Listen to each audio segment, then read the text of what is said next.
Sino sa inyo ang totoo at legit na INC? Sumagot kayo, taas niyo yung kamay niyo o maglagay kayo ng hand sign. Paki-comment dyan para makita ng marami nating kababayan kung sino-sino dito. Marami kasi sa channel natin na miyembro.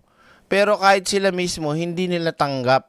Hindi nila kayang sikmurain at sangayunan yung kanilang nakikita o pinagagawa sa kanila. Boom!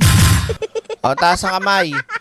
O, marahil yung iba sa trabaho pa o yung iba bago pa lang nalala. O, nasa ibang live pa. Naka-live si Atty. Claire ngayon, isabay. 'Di ba? Alam nyo, 'di ba? History ng channel na to, lagi kong pinupuri at syempre ipinagtatanggol itong kapatiran na to. Dahil bukod sa may kamag-anak, kapatid at mga tita, tito na nandyan, pinagtatanggol ko kasi, binabalanse ko. Pero ngayon talaga kasi malala na.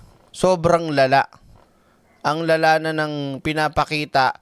Okay, sana ako nasa katwiran eh. Mamaya may papanood ako sa inyo ha. Na talagang nung pinanood ko kanina sabi ko, ano?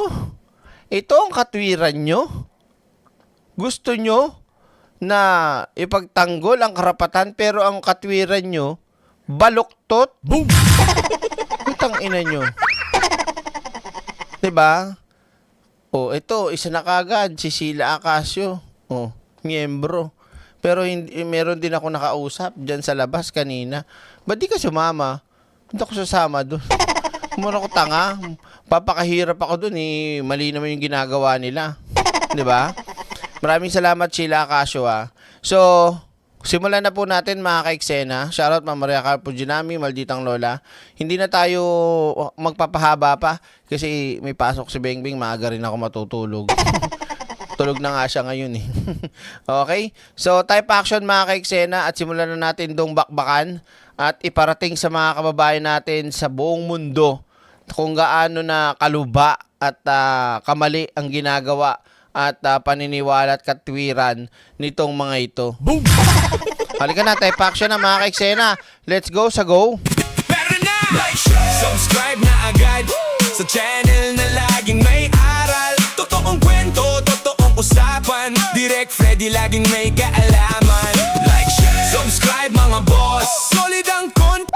Mamaya pag-usapan natin yung sinasabi mo na yung mga ministro nila pakipakapilang sa mga hotel sa paligid, tapos yung mga miyembro nila basa sa ulan, 'di ba? Tapos ano lang pagkain, kanya-kanyang dala ng pagkain. Oh. So eto na po mga ka-eksena. May uunahin tayo muna na isang panayam. Panayam sa mga miyembro na nandoon. Tingnan natin kung hindi ko pa napapanood. Gusto ko lamang sabay tayong manood nito mga ka-eksena. INC members explain participation in June 30 rally. Pakinggan natin ha, mga kababayan ko. At bibigyan ko rin kayo ng live update ngayon dyan sa, ayan para kumukunti sila. Boom! Kasi kung ako talaga mga ka-eksena, hindi ako sasama dyan eh. Kahit miyembro ko, katarantaduhan na maniwala dyan sa pinaglalaban nila para kay Marcoleta. Si Ka-Angel nga, hindi pinagtanggol ng kapamilya. Ito si Marcoleta, pinagtanggol. Ano kagaguhan niya? Boom! So, ito na. Ayan nakikita nyo ba ito? Ayan tila nagmumukha na silang manipis. Diba? Kumukunti na. Gutom na kayo? Yung mga tagapagsalita nyo kanina dyan sa rally, Yena! Na naman! Awas siya nga! Mga ganun ba? Boom! Pero kung ano naman... Pero kung yung pinaglalaban naman, nasa katwiran ba? Wala. Kung sino ang mero, mga ganun pa yung isa, parang ewan ko. Na nangangatwiran sapagkat siya'y, mga ganun pa. Abigail Cabral, maraming salamat Boom! Oo, natatawa ako na hindi ko maintindihan eh. Sabi nila wala na uwian, walang alisan, nag-uwian na yung iba Oo, tonto ako doon sa para umiiyak na Kaya, mga ganun pa siya. Ang sigaw ng ating mga ganun, no? Oo. Tong, tong, tong, pakitong, kitong, boom! Alimango! Mga ganyan. Ito na mga ka-eksena, pakinggan muna natin mga rason nila. Tignan natin kung sino dito yung may magandang rason sa pagpunta nila dito sa rally. Pag walay, banatan. O ito, sige, tignan natin ito si Kuya. O, bading to. Yeah, baby! Joke lang, di ba, Ma'am Maria Caro Puginami? Joke lang. O, game. Pakinggan natin ha. Mamaya natin, gusto nyo ba makita yung babakbakan natin mamaya? Ito. Ito. Yan. Pero na! Like, share, subscribe na agad. Oo, mamaya to. Dito muna tayo. Okay? May nasusulat ba? Meron. Abangan nyo sa Bengador. Ito na, oh. Unang-una, mamamayang Pilipino din kami. Hindi namin sinasabi di ka Pilipino. Okay. Nasaktan kami sa nasa nababasa, nakikita na korupsyon sa ating bansa. Masakit yun para lalo na sa mga anak namin na susunod na henerasyon na alam naming sila yung talagang tuwirang maapektuhan. Apo. So in support po ba ito para kay Senator Marcoleta or Kasama na yun kasi talagang kita naman natin na si Senator Marcoleta ang isa sa mga pangunahing lumalaban para sa korupsyon. Hoy! Pare, king ina mo. Pangunahing lumalaban sa korupsyon, siya nga yung mismo may korrupt na ginawa eh. Tapos sabi mo, pangunahing lumalaban sa korupsyon. Ano sigaw nyo dyan? Transparency, accountability. Butang ina mo. O di ba't hindi mo tanongin muna yung pinagtatanggol mo ngayon? Tanga. Boom! Di ba? O. Sakit sa amin yun eh kasi kung Nasaktan ka pa. Ginago kayo ni Marcoleta. Inamin niya mismo sa programa nyo. Di ba? Tapos ano? Matindi pala topak na ito eh. Nasasaktan pero hindi nila nagagawang pansinin o makita yung kamali ang ginawa ni Marco Beta. Boom! Inan to. Di ba? Oh. sino yung mga lumalaban sa korupsyon, sila yung inuunang ipakulong at kasuhan. Yun. Nalaso ng utak. Ano ang ipinaglalaban ni Marcoletang tungkol sa korupsyon? Halata naman pansarili niya ang interes ang inilalaban niya. At hindi lang para sa sinasabing para sa taong bayan, para sa mga Duterte. Yung ginagawa niya. Alam niyo ba lahat ng to, nung mga korupsyon, kaya yan mapanagot. Kaya lang, nahaluan kasi nga ng issue ng mga Duterte. 'Di ba? Sangkot kasi, dawit kasi, damay kasi. Kaya naman, pilit nilang iniiwas ang korupsyon papunta sa mga Duterte. Hindi nyo ba namahalata yun? Napaka-basic lang intindihin nung gusto nilang mangyari dito eh. Sa simulat sa poll, na ginagawa investigasyon. Tuloy natin. Iniwan namin muna yung aming trabaho, isinarado namin yung aming tindahan, saka yung ibang mga pinagkakakitaan namin kasi gusto rin naming makiisa sa panawagan ng aming pamamahala. Wait lang. Speaking of pakikisa ha, ay mamaya ko na kaya pakita yun. Alam niyo ba may nag-send sa akin sa Facebook page? Miyembro nyo to Miyembro nyo. Ito. Yung kanilang, yan bigyan ko kayo ng konting sample Ihanda ang lokal. Ihanda ang lokal. Beware and alert. Banggitin sa mga kapatid, ipaalam sa mga kapatid, ipagpanata na ang iglesia mapayapa, ligtas, makatawid, panata, pinakamabisang sandata. Banggitin sa mga kapatid na may isasagawang rally, ihanda ang mga sasama pero walang bilin na luluwas. Ang gusto lang natin kapag sinabing luluwas, ay ready ang lokal. Doon muna doon muna. Naintindihan nyo? So, meron talaga na plano. At ang malupit pa, mga kaiksena, eto, late na to Meron talaga na sinasabi pa dito na mag-ready lang kayo. Pag kinailangan kayo, luwas kayo. Yeah, baby. Meron ba kayo dyan? Sino yung nabigyan dyan ng mga INC? Sige, tuloy natin. Oras kayo dumating dito, sir? Maaga pa, alas 5 ng umaga, dito na kami. Biruin mo, kuya, Biruin mo yan, Hanap buhay. Negosyo. 'Di ba? Pinagpalit mo. Tapos ikaw, nandiyan ka mukha kang timawa. Yung mga matataas na katungkulan nyo, na ang ginagawa, kumukuyakoy sa mga hotel. Kumukuyakoy sa magandang bahay, pakapi-kape. Sarap na kinakain. 'Di ba? Kayo, ang panangga.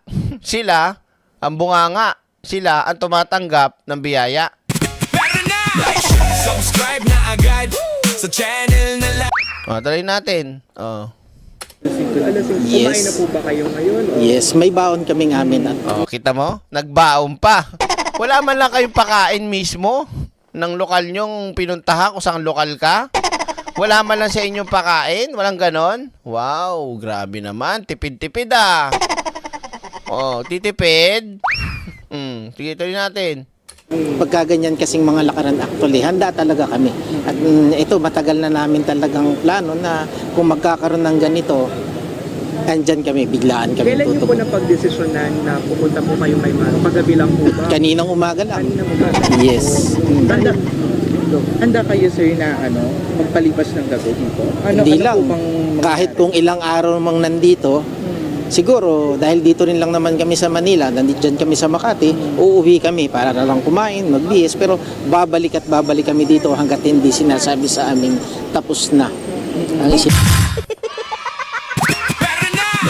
Subscribe na agad sa channel na laging may Magpapakaewan dyan ng ilang araw. Tapos ang pinaglalaban, baluktot. Tapos ang sinasabi lang katwiran nila dahil sa baluktot daw. Mismong katwiran nyo rin baluktot Boom! Nak ng tutsa talaga sige, tuloy natin. sinasagawa namin. ano po ba sir, mapayapang rally. ano daw yung magiging ano yung tapos, ano yung resulta nun sir? Wala namang binanggit sa amin, basta ang gusto lang namin maipahayag namin yung 'Di ba? Walang instruction na hanggang kailan sila diyan para sentanga. 'Di ba? Sorry pero pero talagang hindi na maganda yung binagawa sa inyo Sa totoo lang, kahit kayo nagmumukha kayong mga timawa diyan Tamo yung naka-green, 'di ba? Diyos ko, imbis na yung iba nagtatrabaho para sa pamilya, kayo nandiyan. aming nararamdaman, yung aming saloobin na maging makatwiran naman sana. Kumbaga mangyari yung dapat mangyari na maparusahan yung mga talagang may kasalanan, yung mga talagang magnanakaw sa ating bayan. At yung mga lumalaban, wag namang gipitin para maipagpatuloy nila na maipaglaban yung katotohanan. Nasaan ba yung tubo? Ewan ko sa'yo, kuya. Ito pa isa. Bading din to. Yeah, baby. Kaya po na nakikita nyo po, nagkalap naman po yung placards na nananawagan po, hindi lamang po dahil po Ang galing Ang galing na script nila From Bend talaga sila na gano'n Bendalo. Bendalo pala, mamaya ka sa akin. sa taliwas na pagnanakaw po sa kaban ng bayan at wag po natin gagawin ang tinatawag po nila na don't bend the law po sapagkat kahit kailan hindi po natin pwedeng baluktutin ng batas. Ganon. Isasampal ko sa iyo mamaya yung sinasabi mong bendalo mo Ha? Bendalo sige. Kaya nga po may tinatawag po tayo na rule of law na sa ibabaw po ng lahat dapat po At tanda mo rin yung sinabi mong hindot ka, rule of law ka mo Cannot like how I answer. Putang inan to. sundin po natin kung ano po ang batas at dapat po Isa pang putang ina mo. Boom! Ano? Sundin ang batas? Pumunta nga kayo dyan, wala kayong rally. Kinang inan to. Kapal ng mukha mo. Ha? Direct may permit na daw. Kailan? Kaninang hating gabi? Doon pa lang may tama na kayo sa utak, mga tanga. Pupunta kayo dyan, manggugulo kayo dyan, mangpiperwisyo kayo, tas wala kayong rally. Bubulagayin nyo yung sambayan ng Pilipino, tas wala kayong permit. Tas magdadala kayo ng sangkaterbang bus dyan, wala pala kayong permit, mang putang ina nyo. Tas sasabihin mo sa amin ngayon, Bendalo, ha? Rule of law, gunggong. Ito yung problema eh. Hindi dapat ako nagmumura ng ganto. Hindi dapat ako nagagalit ng ganto. Kaso, tingnan niyo yung pinaglalaban. Don't bend the law. May rule of law daw. Pero sila nagpunta, walang permit. Anong ginawa nyo? Anong tawag sa inyo? Breaking the law, gago. Subscribe na agad sa channel. Eh di para kayo mga tanga dyan. Diba? Ano katwiran nyo? Gusto nyo batas sundin. Gusto nyo batas manaig. Pero kayo ayaw nyo sumunod. Ha?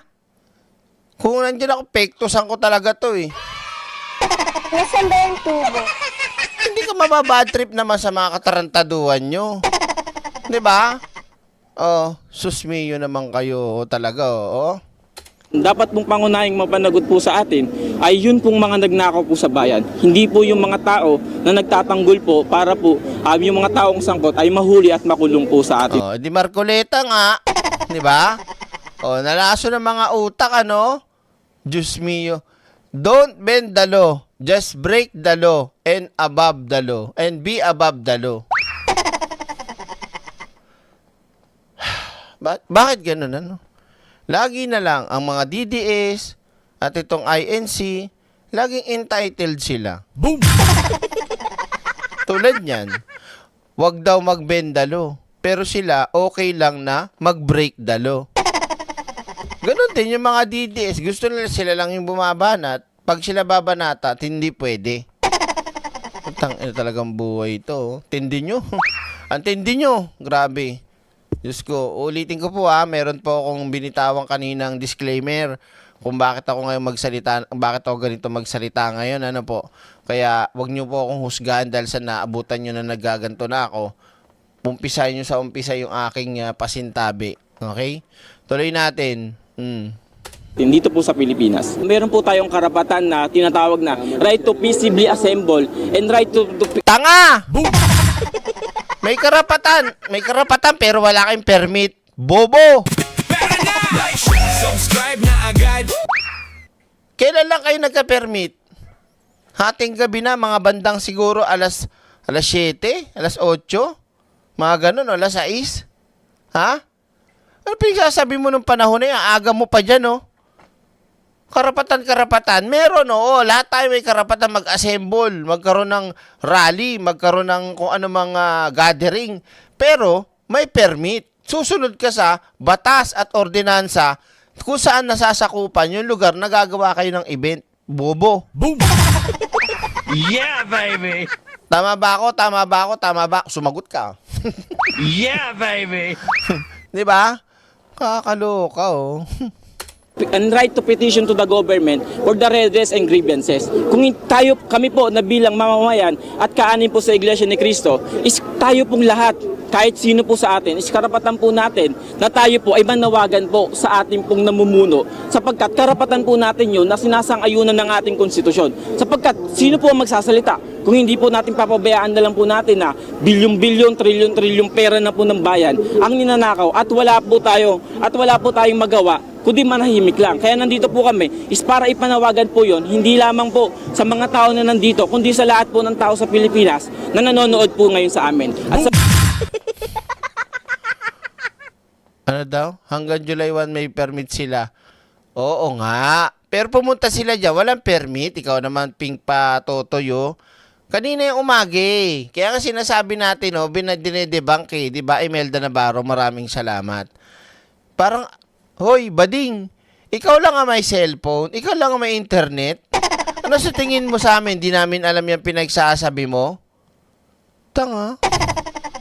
O di ikaw na ang magaling, di ikaw na matalino, ikaw na entitled. Ayop na yan. Yung paniniwala mo, baluktot eh. O, di ba? Alam mo ba kung anong history ni Marcoleta? Alam mo ba kung anong dahilan kung bakit siya naalalagi sa alanganin? Inalam mo ba? Ni-research mo ba? Hindi. Pero na! Like, share, subscribe. O kung ni-research man, siguro, ngayon na lang. 'Di ba? Anak ng tutsa. O nagbulag-bulaga na lang. Kahit alam niya, nagbulag-bulaga na lang. Tuloy natin. Sa mga tao naman po na naperwisyo po dahil po sa Tang ina mo. Tapos sabihin mo lang, pasensya na po. 'Di ba?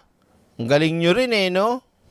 naging traffic po, humihingi po kami ng paumanhin at sana po maunawaan niyo po na yung laban po na to na gusto po namin ipanawagan sa pamamahala, sa pamahala ng gobyerno ng Pilipinas, hindi lamang po laban po namin, kundi laban po natin itong lahat. Wait lang. Huwag mo kaming isama sa katangahan nyo. Ha? Huwag mo kayong isama. Kayo na lang. Mga normal. Future po naming mga kabataan at sa future po ng mga kabataan pagdating po sa susunod po na henerasyon. Yun lang. So, maliwanag ha? Ngayon, mga kaiksena, direct, tirahin mo na ba? Kalma. Bebe, kalma. Okay? Dito naman natin puntahan, mga kaiksena, ha? Nako, talaga, saan na ba yan? Nako. Gusto niyo na ba? Wait lang. Gusto niyo na ba sa main event? Punta tayo sa main event, ha? Ano na ako eh. So, maliwanag mga kaiksena yun, ha? Warm up natin. So, eto na talaga. Pasintabi po ulit, ha? Disclaimer, ha? Sinabi ko na kanina sa umpisa ng ating live stream. Baka may magwala dyan. At least, alam nyo. Okay? So, eto na po, mga kaiksena. Pakinggan na natin. Dahil, nasa na yun? Ito talaga yung content ko. Ito. Siya talaga mismo. Natatawa ko eh. Yung kanilang tawag dito. Ano ba tawag dito? Ano ba sa Tagalog tawag doon? Yung sagot o yung paliwanag ng buong kapatiran nila. Ito daw yung kanilang katwiran, ha? Pero bago yun, dito muna tayo pumunta sa balita para ma-refresh ulit kayo. Okay, tira muna tayo dito. Pinatatahimik lang daw ng gobyerno si Senator Rodante Marcoleta kaya siya sasampahan ng kasong plunder. Pinatatahimik ng gobyerno? Kailan tumahimik si Marcoleta? Diba? Parang hindi naman totoo yan. Wala namang ganyan. Diyos ko. Kahul nga ng kahul si Marcoleta paano tatahimik? Matagal na raw itong plano ng administrasyon. Pero, guwelta ng ombudsman sa bibig mismo ni Marcoleta. Galing ang paglabag niya. Live mula sa Quezon City, nasa frontline ng balitang yan, si Camille Samonte. Camille, bakit sinasabi ni Senator Marcoleta na gusto siyang patahimikin? Ito yung kanina ha. Nasa balita na kasi. Sama rito. Cheryl, iginiit ni Senator Rodante Marcoleta na planado umano ang pagsasampa ng kaso laban sa kanya para umano'y protektahan itong mga tunay na nasa likod ng katiwalian, bagay na itinanggi ng Office of the Ombudsman dahil ito raw pagsasampa ng kaso laban kay Senador Marcoleta ay bahagi raw ng accountability at transparency na parehong ipinananawagan ng mga nagrarally ngayon sa EDSA. Gusto nating papanagutin lahat ng mga taong ito. Ngunit, kapag ako'y kanilang inaresto, hindi na po matutuloy yan. Akala po nila ay maililibing ito sa limot. Yan ang iginigiit ngayon ni Senator Rodante Marcoleta. Kasunod ito ng balak na pagsasampa ng ombudsman ng kasong plunder laban sa senador. Kaugnay yan ng 75 million pesos na campaign donation na tinanggap ni Marcoleta noong 2025 midterm elections. Sabi ni Marcoleta, gusto lang daw siyang patahimikin. Kaugnay ng kanyang papel sa investigasyon ng flood control scandal. Mas uunahin po nila yung tao na nagmamalasakit sa inyo para palitawin natin ang katotohanan. Ngunit yung taong nasa likod ng lahat ng kasalanan ito ng pagnanakaw, hanggang ngayon ay wala pa po silang ginagawang pag-uusig. Bukod sa issue ng flood control, ang isa pa raw rason kaya may balak ipakulong si Marcoleta ay ang kanyang papel bilang Senator Judge sa impeachment trial ni Vice President Sara Duterte. Inaasahan nila ay hindi na po ako makakasali doon sa impeachment proceedings na nakatakda pong magsimula sa susunod na linggo. Sa mga tweet, 2 ibon sa isang putok, mga kababayan. Pero agad yang tinabla ng Office of the Ombudsman. Giit ni Assistant Ombudsman Nico Clavano, mismong sa bibig na raw ni Marcoleta nang galing ang mga ebidensya laban sa kanya. Marami kasi kaming fina-file na kaso laban sa mga public officials at kadalasan yan po talaga ang nagiging sagot nila na persecute sila, na it's about politics. The facts will speak for themselves. And I think when you read the case and you listen to the admissions and you listen to the interviews, you will see that the case is quite clear-cut. Kaya it's hard to see kung saan po nanggagaling si Senator Marcoleta dito dahil yung kaso mismo ay yung ebidensya mismo na ginamit ng ating mga investigador ay nanggaling din po sa kanya. Batay sa investigasyon ng Ombudsman, hindi idineklara ni Marcoleta ang natanggap na donasyon sa kanyang Statement of Assets, Liabilities and Net Worth o SALN. Nakasaad din umano sa Statement of Contributions and Expenditures o SOSE ni Marcoleta na wala siyang natanggap na cash o in-kind contributions. Nitong Marso, tinapos na ng Commission on Elections o COMELEC ang kanilang investigasyon sa umano'y hindi idineklarang campaign contributions kay Marcoleta. Wala raw kasi ebidensyang magpapatibay na gumawa siya ng anumang election offense. Hindi pa naman daw kasi kandidato noon si Marcoleta sa pagkasenador. Pero ang iginigiit ngayon ng Ombudsman, maituturing pa rin itong plunder o pandarambong. Dahil kahit pa kandidato noon si Marcoleta, kongresista naman siya ng sagip party list. Admitado naman po yung mga donees. Direct, ba't di ka nagko-comment? Mamaya na. Mamaya kasi meron akong sinisave na video kung saan ako magko-comment. Pinapaano ko lang sa inyo, pinapasummary ko lang ulit.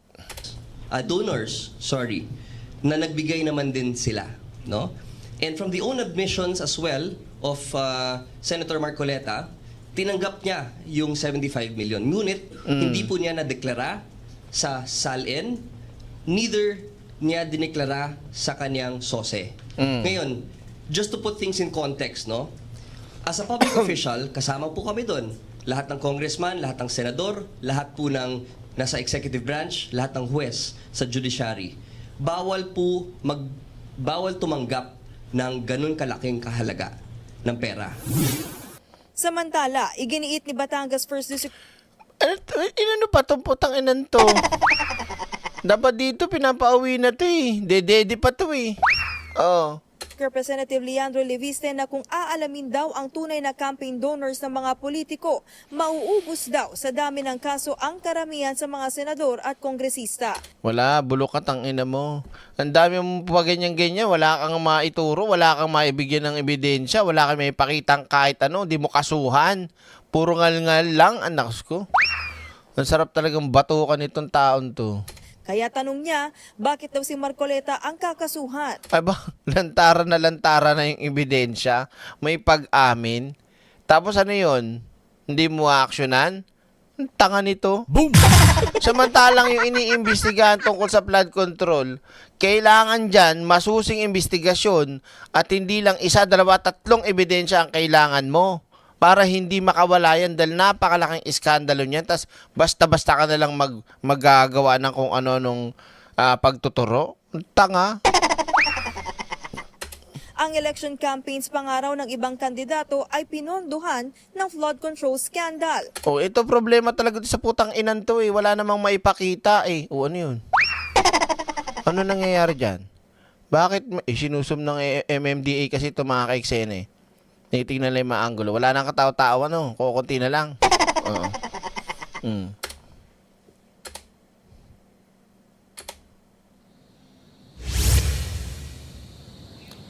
Cheryl, sa ngayon, hinihintay pa na malagdaan itong resolusyon bago formal na maisampa ang kasong plunder laban kay Senador Rodante Marcoleta sa Sandigan Bayan. Nilinaw rin ng Ombudsman na wala pang inilalabas na warrant of arrest laban sa Senador. Cheryl? Camille, may reaksyon na ba ang liderato naman ng Senado dito nga sa kaso laban kay Senator Marcoleta?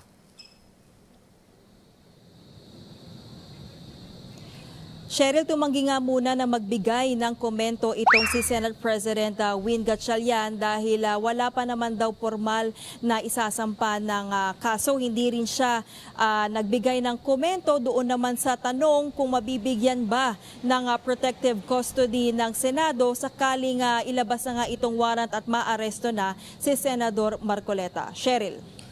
Ano rin ang reaksyon ng ombudsman naman sa isinasagawang rally ng Iglesia ni Cristo bilang pagtutol nga dito sa pag-aresto kay Marcoleta?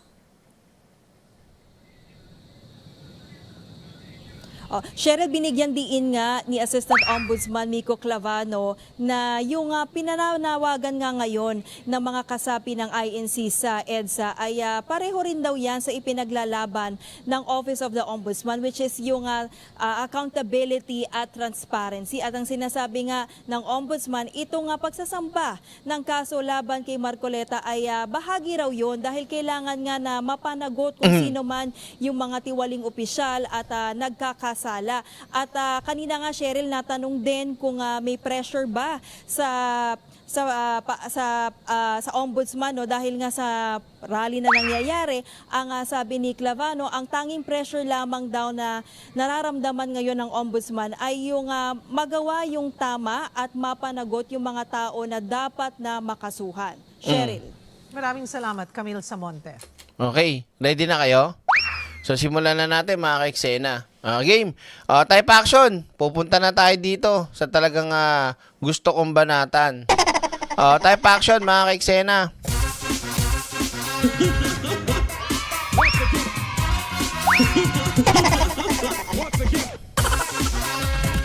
So mga kapatid, yan. Simulan na natin So mga kababayan ko, nakikita nyo naman po na itong nasa taas ay tagapagsalita ng kanilang samahan o kapatiran. Ito ho ang kinakatag dito. Ito ho nakakatawa at hindi ko mawari ang pakiramdam na mismong siya, nakita nyo namang itsura, postura, napaka magalang, gagalangin at mukhang mataas ang katungkulan. Spokesperson nga eh. Siguro na sa tingin ko naman din ho, mataas ang kanyang pinag-aralan. Ito hong nakakatawa dito na tugon o katwiran, pahayag ng iglesia daw, sabi niya. Talagang masigit pa sa baluktot na sinasabi ng pinaglalaban nila yung baluktot daw na katwiran. Boom! Sila tong baluktot mag-isip. Nasaan ba yung tubo? Pakinggan muna natin bago ko sagot-sagutin to. Boom! Gigigil ako eh. Sige, tira. Galingan mo, sir, Narito po ang statement ng Iglesia ni Cristo. Maliwanag sabi niya. Hindi tutol ang Iglesia ni Cristo sa pagpapatupad ng batas. Talaga ba? Babalik natin kanina doon sa alagad nyong parambading nung dulo. Ayaw nyo daw ng bendalo. Okay? Sumusunod daw kayo, rule of law. Sabi niya. Ibabalik ko. Yung bang ginawa nyong pag-aralan ng biglaan, may pasintabi ba kayo? Di ba wala? Boom! Sa mga katwiran, mga ka-eksena, sa mga katuwid, may paglabag sa batas yung ginawa nilang rally nung umaga. Utang inang yan. Perwisyo yung ginawa nyo eh. Di ba? Abala kayo sa mga driver, abala kayo sa mga negosyante, estudyante, at mga manggagawa. Di ba? Ano pong klaseng utak meron kayo? Utang inang yan. Boom! Tuloy natin. Pero tutol kami saan? Sa pagbaluktot sa batas. Pero sang-ayon kayo at pag gustong-gusto ninyo, pabor na bor kayo, na alin? Break the law. Tang ina talagang buhay ito. Mapapamuro ka na lang na wala sa oras eh. Ako nga ang hindi graduate eh. Ako nga ang hindi kagalang-galang eh. Ako ang hindi maituturing na isang, alam mo yun, personalidad na, di ba? Kayo ho, Kayo na dapat mas nakakaalam eh. Mas daig pa namin kayong mga nanonood dito, mga subscriber ko eh, kung ano yung totoo eh. Boom! Eh kayo ngayon na nang babaluktot eh, ng totoo eh. Yang putang ina si Marcoleta, ano po, may kaso, may paglabag na ginawa. At hindi ho kami ang nagsabi, siya. 'Di ba? Anong gagawin mo? Nandyan na. Oh. Nandyan na po yung kaso. Ang tibay ng ebidensya.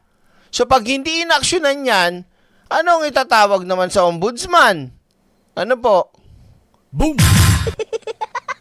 Eh kayo na mga mararangal, edukado, na supposed to be alam nyo kung ano yung batas o supposed to be alam nyo kung ano yung tama. Pero kinakampihan nyo itong putang ina si Marcoleta gamit yung kapatiran nyo.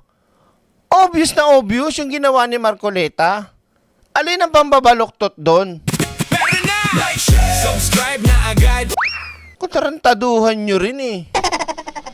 Huwag nyo kaming takutin na dahil marami kayo at magrarally kayo, kaya kayo nagaganyan.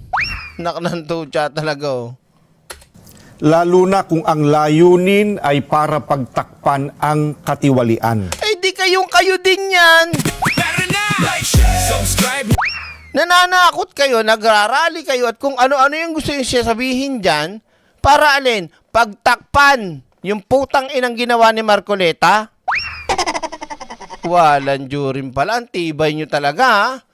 Grabe, parang hindi ka magagalit naman talaga sa pinagagawa nitong mga to, oo? 'Di ba? Yung hindi mo akalain na magagawa nilang magsinungaling at magtakip at magbulag-bulagan kung ano yung totoo, ginagawa nila mismo. Sila yun eh. 'Di ba? Oh. Gaya ng alam ng marami, si Senator Dante Marcoleta ay nanguna sa pag-iimbestiga sa isa sa pinakamalaking pandarambong na Yan ang tinatawag na gaslighting. Di ba? Pinapalabas nyo na ganyan si Marcoleta, na magmukha siyang bida, makalimutan yung ginawa niya. Naknantod siya. Parang si Marcoleta lang ang lumalaban sa korupsyon. Ano ba napatunayan ni Marcoleta sa korupsyon? Nagtuturo. Sino ba nagtuturo? Si Gutesa. Oh, 'di ba? Meron bang ebidensyang direkta kahit ano? 'Di ba? Wala, hanggang daldal lang ni Gutesa tapos nawala. Umupo lang doon si Marcoleta bilang Blue Ribbon Committee Chair, pero wala siyang na i-provide na kahit anong pwedeng matibay na ebidensya laban dito sa mga tao na mga korap.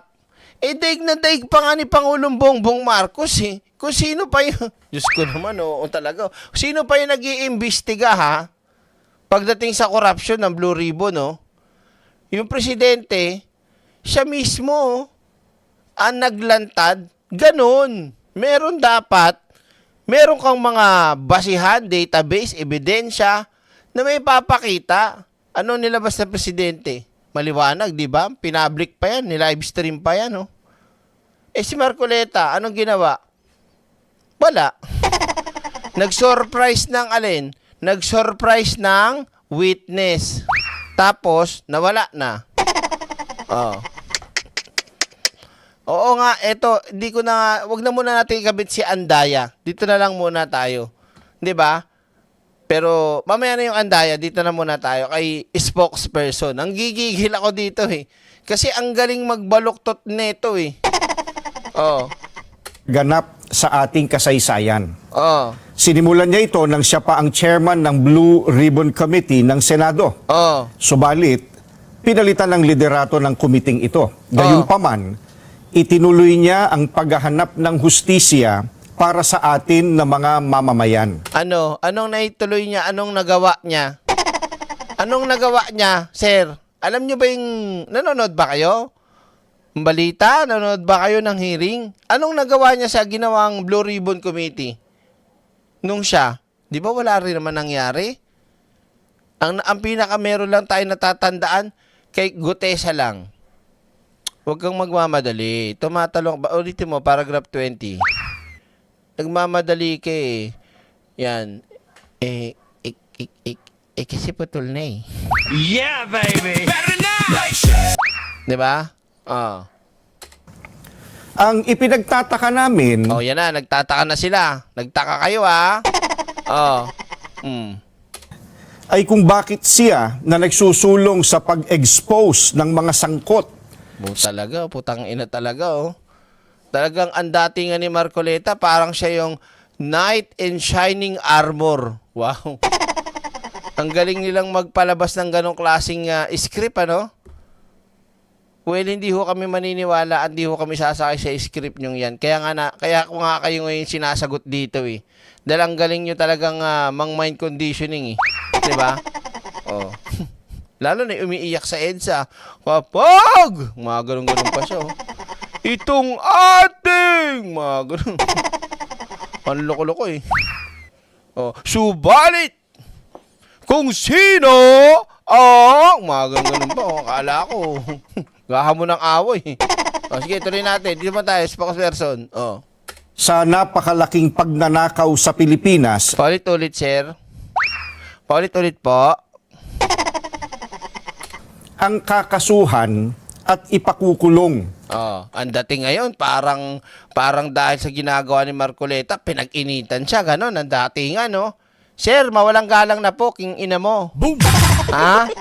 Ha? Uulit-ulitin namin sa inyo. Baka sakali naman, tablang kayo, kapal ng pagmumukha nyo.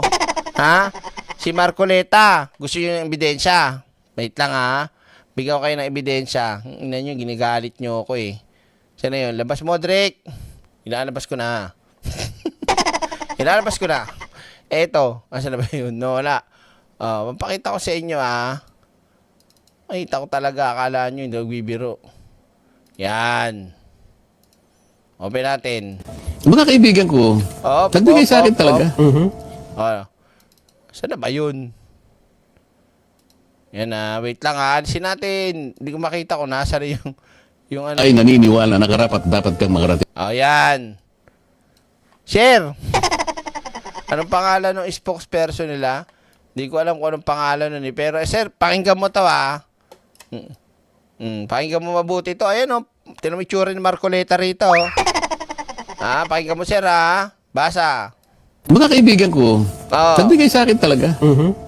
Alam mo, pakiusap lang nila. Isa lang. Tanggapin mo ang tulong namin sa'yo. Okay.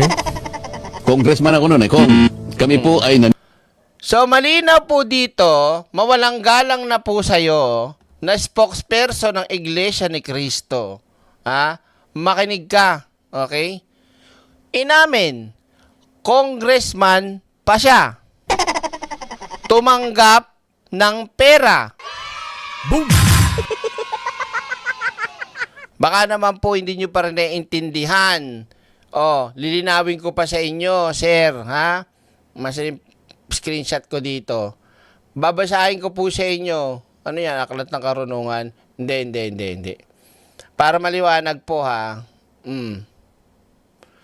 Republic Act number 6713. Yan, nakikita nyo dito. Ayan. Yan. Basahin nyo. Anong sabi po dito? Code of Conduct, Ethical Standard for Public Officials and Employees. Tagalogin natin. Ipinagbabawal sa mga public official ang pagtanggap ng mga regalo, pabor, o benepisyo na may kaugnayan sa kanilang opisyal na tungkulin, maaaring makakapekto sa kanilang pagiging patas, may ilang limitadong exception tulad ng nominal gifts o mga pinayagan ng batas. Naintindihan mo, sir? Sino ba kausap mo direct? Ito. Naintindihan mo, sir? Hindi pa din. Boom! Maliwanag yan. Maliwanag. Sige, tuloy natin. Tuloy natin. Alisin muna natin si sir. Ikaw muna, Marcoleta. Niniwala na dapat kang makarating sa Senado. Tanggapin mo ang lagang to. Marami sila. Isa lang ang kanilang pakiusap sa akin. Ano po yun? Sana wag mo na kaming i-disclose ang identity. Ngayon, kapag ka naglagay ako ng figure sa contribution, mapipilitan akong mag-disclose ng pangalan nila. Alam mo kung bakit? Merong kaakibat na, kung tawagin, ay deed of acceptance of donation. Paano yun ako? Contribution to eh. Hindi, sabi niya, binigay ko nga sa'yo, contribution, pero utang na loob mo sa akin yan. Ituring mo. Utang na loob. Balik tayo dito mga kaiksena. Sa Republic Act 6713. Ayan o. Yan. Yan. O. Bawal pagtanggap ng regalo, pabor, o benepisyo. Ha? Na may kaugnayan sa kanilang opisyal na tungkulin na maaaring makakapekto sa kanila sa pagiging patas sa sa kanilang pagiging patas. Utang na loob. Hindi pa pwede yan. Ha? Yan. Ano lang na utang, sabi niya, di ba? Loan. Hindi, utang lang. Monta ka talaga. Tignan mo yung amuyong, loan daw. Anong loan? Boom! Mailusot mo lang talaga si Marcoleta, loan daw. Utang na hindi babaya. Utang na loob eh. Yun na nga eh. Mali na nga eh. Bakit hindi mo pwedeng ba't hindi mo i-disclose? Kasi nga alam niya nga na mayayari siya kapag sinabi niya. Kaso mali yung kinalaglagan nung pagtatago niya at pagsisinungaling niya. Inamin niya sa programa niya. Di tanga. Nasaan ba yung tubo? Tuloy natin. Ngayon, dahil sa hindi ko pwedeng isiwalat ang kanilang identity, kaya sinabi ko zero in contribution. Na mapipilitan ako ngayon na gawing zero yun. Dahil kapag hindi ko nilagay, pag nilagyan ko ng amount yun, mapipilitan ko isa-isa kayong i-disclose ko ang inyong identity. Ngayon, hindi naman po pwedeng hindi ko gastahin na binigay nyo sa akin. Kasi yung iba, magkakakilala kayo eh. Halimbawa, ang nilagay kong gastos ko ron, 5 million, sabi ko. Nakukwenta nila eh. Tinago ni Kong Dante. Tingnan mo nga naman ang buhay ano. Nanalo na, kumita pa. Ayoko naman yun kasi pinagtiwala nila sa akin. Kailangan gastahin ko yun. Kailangan talagang expense. Hindi pwedeng hindi ko gastahin sapagkat binigay nila sa akin. Sapagkat gusto nilang manalo ako. May tiwala sila sa akin. Pinagtiwalaan nila ako. Meron bang batas, Nelson? Na magsasabi, pipilitin ko silang i-disclose? Maliwanag sir ha. Tuloy natin. Bago ko pala ituloy, babasahin natin ng mabuti kay sir. Sir, makinig ka. Mr. Spokesperson ha. Yan. Republic Act Number 3019, Anti-Graft and Corrupt Practices Act. Maaring maging iligal ang pagtanggap ng pera, donasyon. Sir, donasyon, tang-inumin mo. Boom! Orange flavor. Ayan o.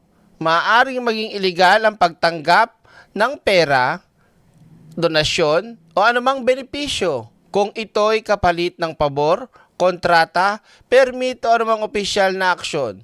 Dito pumapasok ang bribery at iba pang corrupt practices. Okay? Maliwanag po? Boom! Punta po tayo number 3. Revised Penal Code of the Philippines.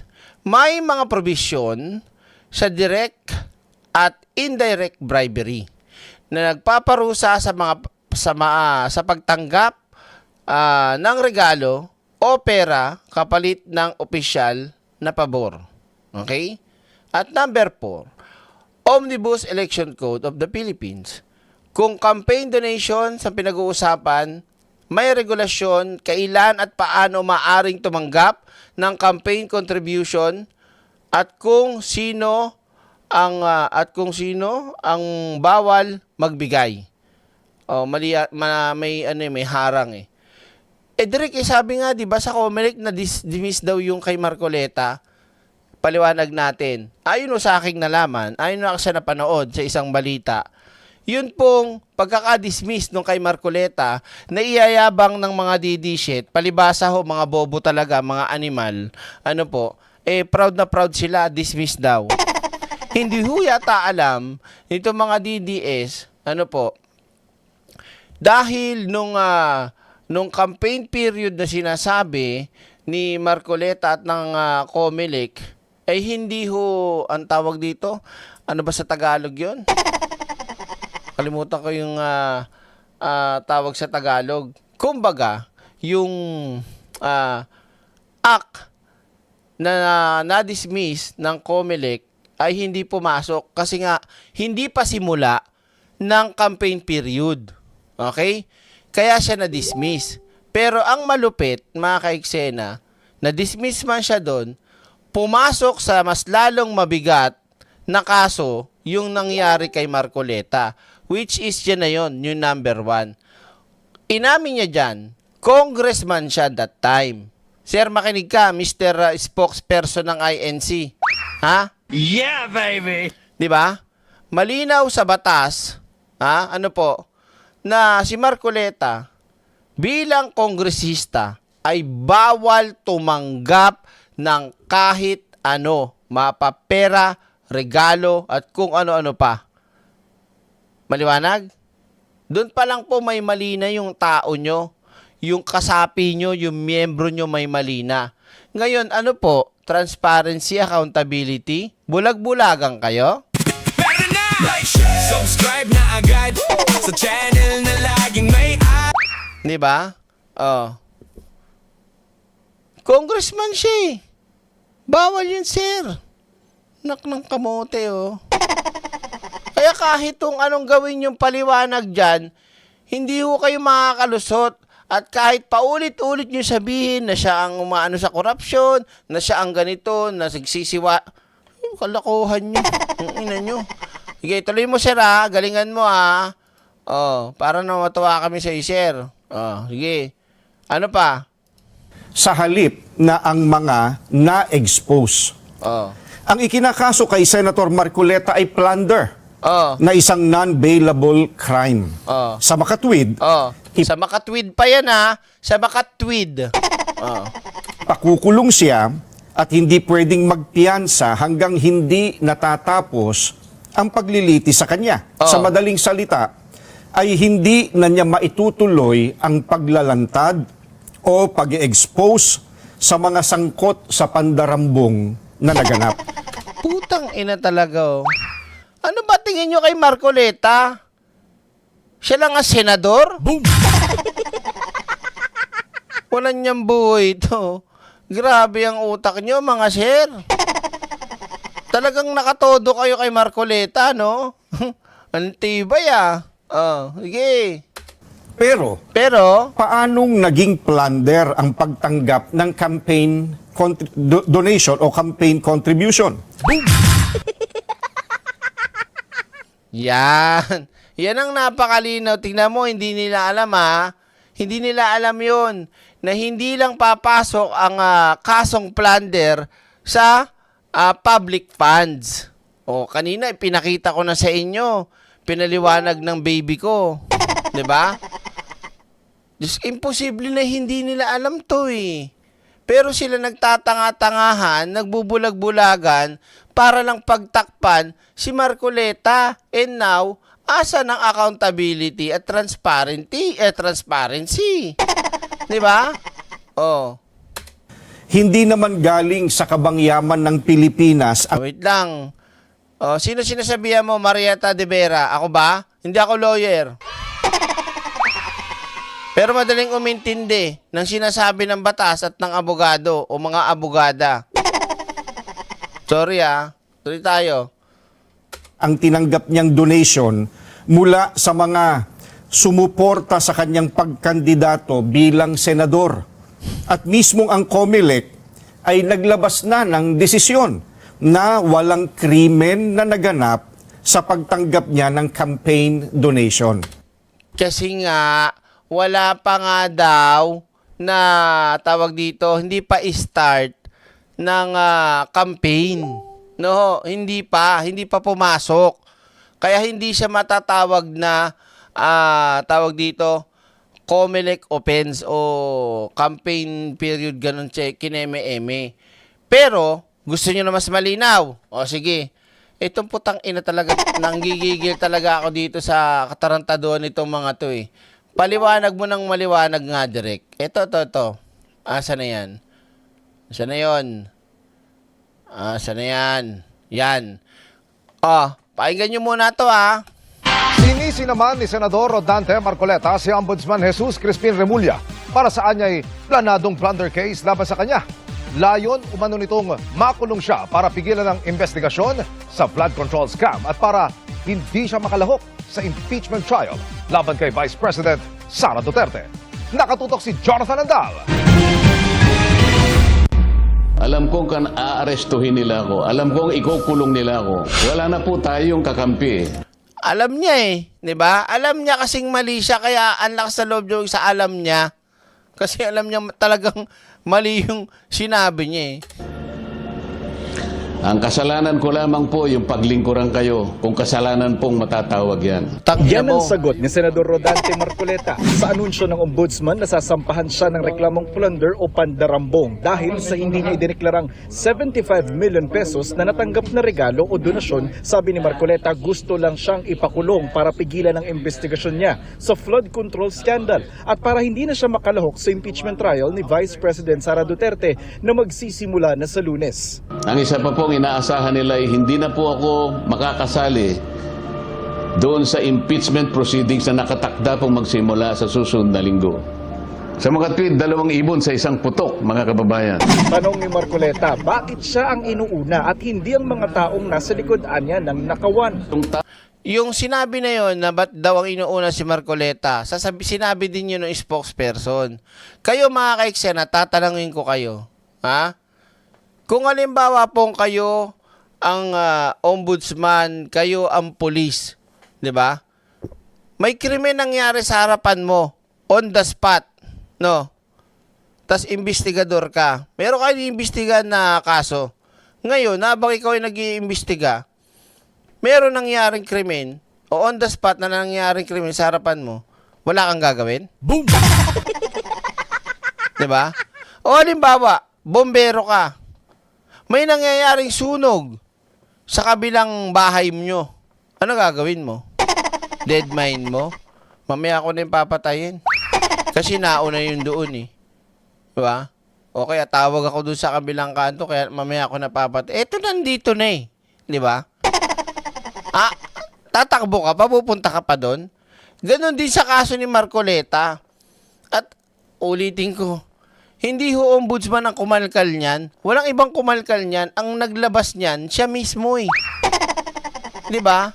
So, tatawagin naming inutil ang ombudsman kung wala silang gagawin dyan. Kasi lantaran inamin mo nakikinig ba kayong spokesperson ng INC?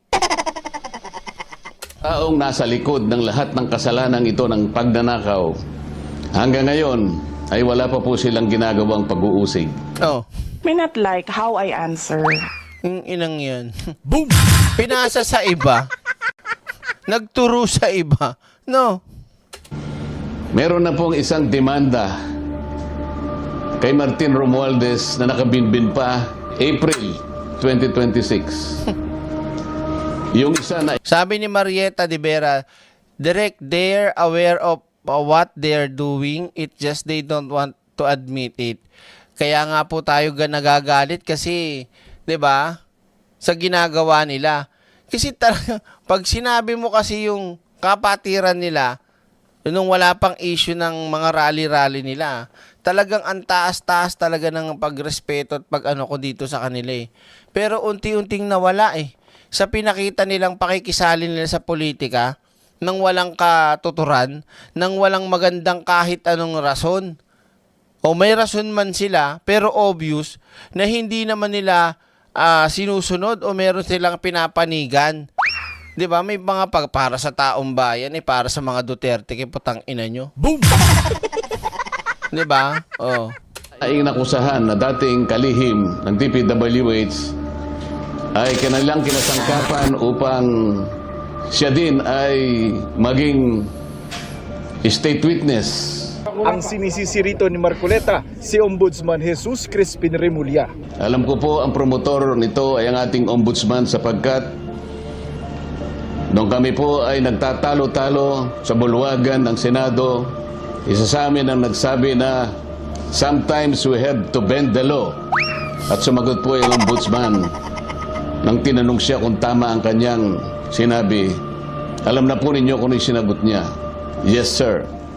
Ang tinutukoy ni Marcoleta ay itong September 23 Blue Ribbon hearing tungkol sa flood control scandal. DOJ Secretary pa noon si Remulla. Sometimes you have to bend the law to be able to please the people. Mas mataas po ang taong bayan sa batas. Am I right, Secretary Remulla? Yes, sir. Sa budget hearing ng Ombudsman noon, nagbigay ng paglilinaw ukol dyan si Remulla sa pamamagitan ng budget sponsor na si Senador Sherwin Gatchalian. He is expressing to this august body that he will abide by the rule of law and he will not bend the law. Bintang ngayon ni Marcoleta, planado ang plunder case laban sa kanya. Kasi 2 linggo bago nagpahayag. Ang kapal ng mukha nito para sabihin planado. Kung wala yung bunganga mong matabil na pabida ka kasi putang ina mo sa programa mo sa Ganang Chismisan, tama ba? Pabida siya eh. Oh.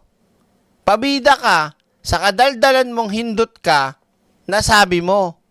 O ngayon, na-record. Lahat yun. Ako nga, mayroong video nun eh. Ayan o, kakaplay ko lang. O. Diba? Sino may kasalanan? Tapos maninisi ka? Eh, putang inan to. Tigas ng muka. Ikaw gumawa ng katarantaduhan na yan. Tapos isisi mo sa iba? Ayos ka rin ah. O. Ang ating ombudsman, sinabi na rin ni Ping Lacson na tila siyam pa na senador ang makukulong. Oh, dito may mali, mga kaiksena. Alam nyo ba, napanood ko sa isang interview ni Ping Lacson, hypothetical lang, yung sinasabi noon ni Ping Lacson doon sa siyam na may makukulong pa. Pero dahil syempre, itong si Marcoleta, magaling din tong gumawa ng kwento at magaling magmarites. Kaya ngayon, sinabi niya dyan, pero hindi niya naman niya pinaliwanag kung saan at anong sitwasyon o anong meron nung time nang sinabi ni Ping Lacson yung siyam na senador pa ang makukulong. Ay wala, sabi niya lang ganyan eh. Oh. 'Di ba? Ngayon kung tatanga-tanga ka, maniniwala ka lang sa kanya at kung hindi mo napanood, panood mo kasi direct. O sige, papanood ko sa inyo mga kaiksena. Gusto niyo mapanood ha? Pakita ko. Yan. Baka sabihin nyo, damot-damot ko eh. Ba't ikaw lang direct? Dapat kami alam din namin yan. Sige, papakita ko sa inyo yung napanood kong kay Ping Lacson. Baka sabihin nyo eh, kayo talaga. Ito. Marcoleta. Ito na. Yan ha. Punta tayo dito. I don't. Hindi accurate yun. Kung binasa nila lahat yung pinadala kong dokumento, remember when I delivered via a privileged speech yung aking partial committee report. Pinadala ko lahat sa ombudsman yun eh.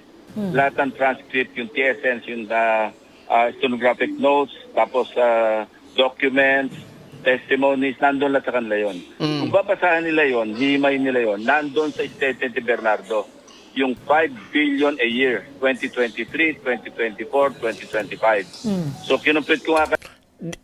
Umpisahan ko ba? Kasi mahaba to. 35 minutes to eh. Tinapos ko nga to eh.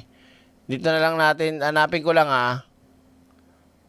Hanapin ko na lang yung sinabi niya. Saan bang banda yun? Dito yata. Wait lang Hanapin natin. Sa kanya nang galing yung initial information na yan. Sa kanya nang galing. Dinevelop ko lang. So na-develop Do we niya na? trust that information? Confirmation as a cabinet secretary. Ano na bang status na? As we expect, hinihimay namin yung mga proyekto. Wait lang tandaan ko naman yung usang part. At saka nag-organize ulit, billion na hinandal niya. Nag-deliver siya ng 8 billion. Pagiging state witness. Saan ba yun? Bandang November. Kasi pumutok yung issue na ito. Ito na. Ito na, nakita ko na. Para mas maliwanag ulit. Lampas ng yung date ng sa yung pinoprotektahan nila, dinidepensahan nila, accountable sa isang kasong sabihin nating pasok sa issue ng graft and corruption. Kasi ang pagkakamali niya kasi dito, Ed, dahil nilabas yung, kasi ang alam ko rito, tingin ko, nilabas siya sa campaign period yung date ng contribution eh. Ito yung sa ano sa COMELEC yung na-dismiss Oh. Campaign contribution. Yeah. Ang nakita ko doon sa record parang January 8, January 10, January 14. February po yung campaign period. February 12 yung lampas ng campaign period para mailusot doon sa campaign contribution. Dahil nga hindi nakadeklara sa SOSE. Ang hindi alam ni Senator Marcoleta, mas mabigat yung nabagsakan niya kasi kung sa Omnibus Election Code lang ang violation, parang kurot lang yun administrative. Well, pwede ka ma-perpetual disqualification. Pero mostly, or if at all, administrative So lumihis siya doon at kaya maliwanag na afterthought ito kasi nagbayad ng donor's tax bandang November kasi pumutok yung issue na ito, November So nagremedyo sila, namili. Tapos doon pa lang pala mga ka-eksena, noong November, doon lang nagbayad si Marcoleta ng donor's tax. So kung hindi pa pumutok, yung ginawa niyang, pinagsasabi niyang kataranta doon sa programa niya, hindi magbabayad ng donor's tax si Marcoleta. Tapos sasabihin mo, accountability. Oy, mga INC, sabi niyo accountability, transparency. Kita niyo nga sinusubukan ni Marcoletang maareglo yung mga pinagsasabi niya. Kaya ayun, nagbayad pa Kumbaga late ka na nagbayad. Antibay talaga, no? Hindi niya kayo nagigising. Grabe talaga mga pag-iisip nyo. Sila ng petsa na nalabas sa campaign period.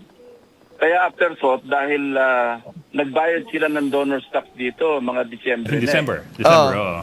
November lumabas yung issue, December nagbayad. Boom!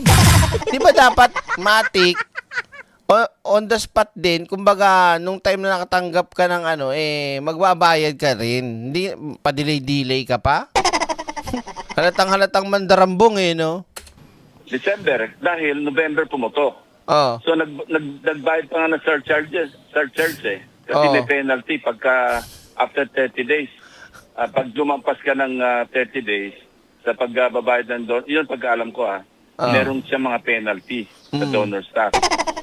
So, bakit December? Kasi November pumutok. Bakit January? Para labas doon sa violation ng Omnibus Election Code. Na hindi niya inaral na mapapasuhan siya ng plunder. Doon sumabit.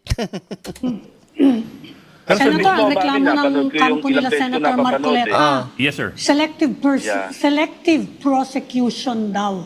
Kasi yan yung isang malaking issue dyan sa rally na yan. Ano po yung masasabi niyo ron? Paano magiging selective? Siya yung nag-select. Sa kanya lahat galing Hindi naman kikilo sa ombudsman kundi siya umami sa kanyang TV program Kasi sinabi niya, congressman ako noon.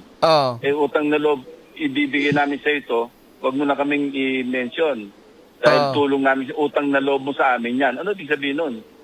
Para sinisigil na agad siya na may utang na loob ka sa amin, ito yung contribution sa iyo. Actually, ito, palagi ko, alam din ni Ronald ito, hindi lang 75 million na natanggap niya Malaki. Magkano, sir?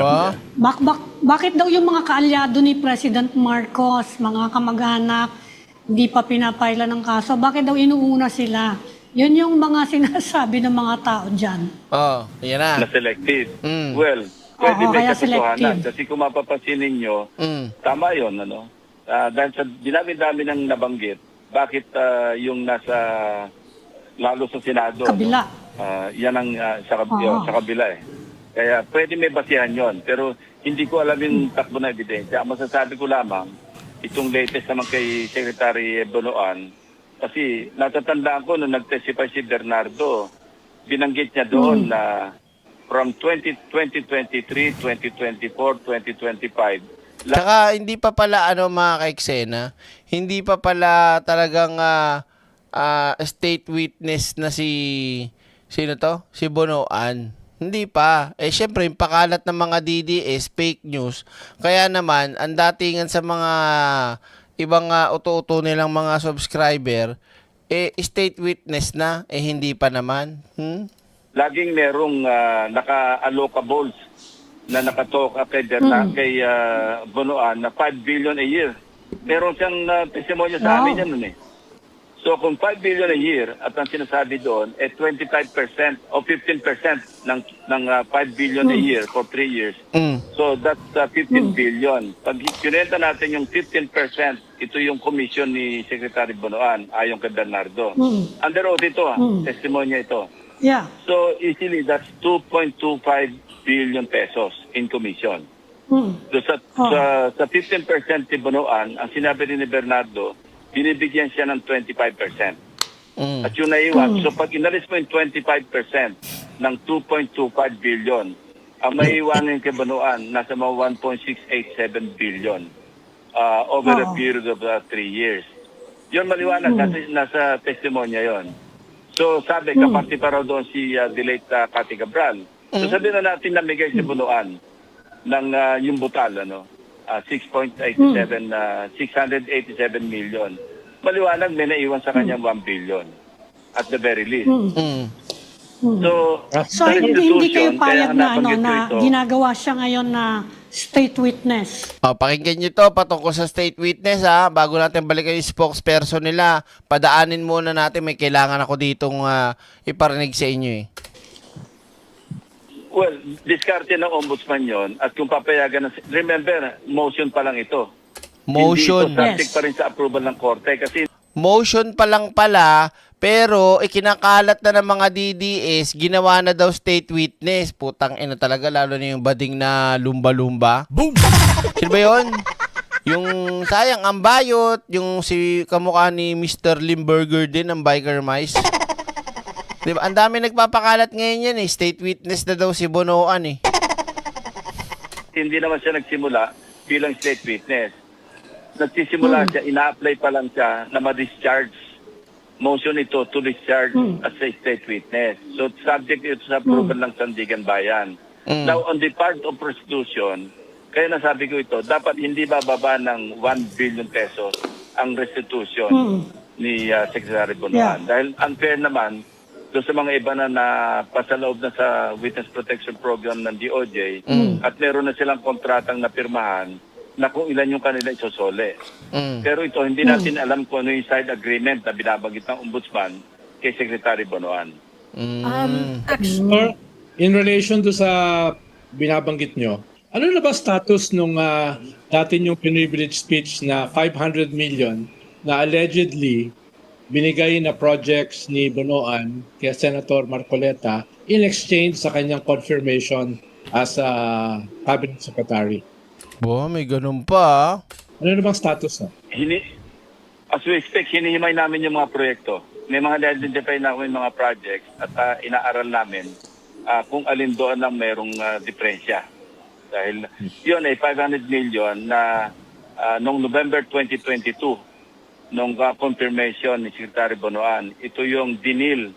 Kasi si Secretary Senator Marcoleta ang chairman ng Committee on Public Works na nangangasiwa sa confirmation ni Secretary Bonoan. At nakita naman namin sa dokumento na nanggaling doon sa files ni dating Undersecretary Cabral na meron talaga allocables na 500 million. At natatandaan ko nung meron kaming committee hearing sa CA, I think mga armed forces officers to. Noon pa ito, lumapit sa akin yung mga, kasi nilabas ko ito lumapit sa akin yung mga congressmen na it so happen na noon pa lang 2022, nandyan na rin pala sila sa CA. And they were egging me. Sabi niya, Senator, tama yan. Ituloy mo lang yung expose mo kasi totoo yan.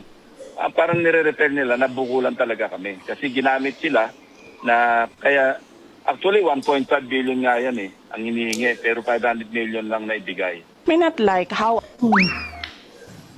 Kaya yung transparency, accountability, yung selective justice, alam mo, sabi ko nga paradox para bang, in a matter of speaking, para bang sinasabi natin, if it's true, then it is false.